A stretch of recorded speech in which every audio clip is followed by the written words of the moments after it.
Hey everyone, welcome to Kosei Fitness, your go-to channel for burning fat, gaining muscle, and achieving your fitness goals. Don't forget to hit that subscribe button, like, comment, and share this video.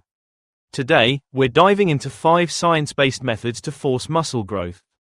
If you want to make consistent gains, you need to challenge your muscles in new and creative ways every session. We'll cover 5 effective techniques that will push your muscles beyond their limits to ensure they grow bigger and stronger over time. Let's get started. In order for a muscle to grow, you need to continuously challenge it with more than it's used to. As simple as this sounds, most people's workouts don't accomplish this. Sure, they get a good pump and sweat out of their workouts, but they aren't actually doing much to signal their muscles to grow over time. To better explain this, let's take a quick look at the science behind what actually makes the muscle grow. So, let's say we just finish a workout. Immediately after, our muscles don't actually get stronger. In fact, they become temporarily weaker from the damage we put them through. It's not until after a few days of proper recovery that they adapt to the damage and come back bigger and stronger than before, to be better prepared for the next challenge we put them through. However, no matter how good a pump you get or how much you sweat, if that next session isn't providing your muscles with more of a challenge than the previous one, then the muscle will have no reason to grow and may even become smaller and weaker. For consistent gains over time, your workouts need to be designed to literally force your muscles to grow every single session. Today, we're going to cover 5 methods to do just that. The first method is increasing the amount of weight lifted. This is one of the most common ways to apply progressive overload. Let's say you can currently bench press 100 pounds for 8 reps. Next week, you might try increasing the load to 110 pounds for 8 reps. This would create a new stimulus for your muscles to adapt to and grow from.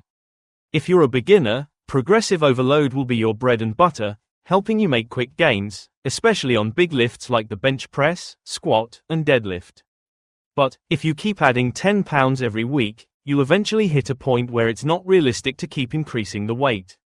That's where you need to get more creative with your approach. This brings us to the second method, adding more reps. The way this works is quite simple. If you can bench press 100 pounds for 10 reps in 1 week, that means you lifted a total of 1,000 pounds across that set. If next week, you bench the same weight but do 11 reps, that means you've lifted 1,100 pounds in total, which would still create a new stimulus for your muscles to grow. You can continue to increase reps up to 30 per set, and you'll still see muscle growth. The third method is double progression, which combines both reps and weight. Here's how it works. Let's say you're doing 3 sets of squats for 8 to 12 reps with 100 pounds. In week 1, you might complete 8 reps for each set. Next week, aim for 9 reps per set.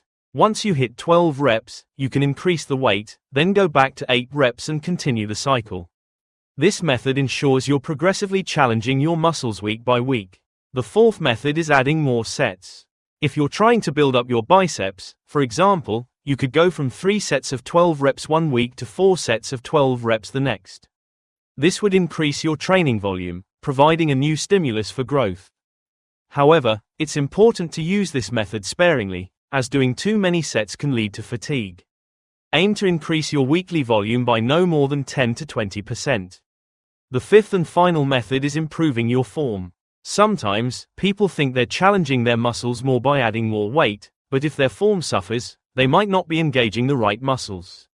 Focusing on perfecting your form, controlling your movements, and reducing momentum will ensure your target muscles are working harder, leading to muscle growth even if all other variables stay the same. Clean form is crucial for long-term progress. So, which of these methods is best? The truth is, it depends on your experience level, available equipment, and the type of plateau you're facing. The best way to find out is to experiment and see what works for you. That's it for today, guys. Thank you so much for watching. Don't forget to like, subscribe, and leave a comment letting me know what you'd like to see me cover next. Thanks again, and I'll see you next time.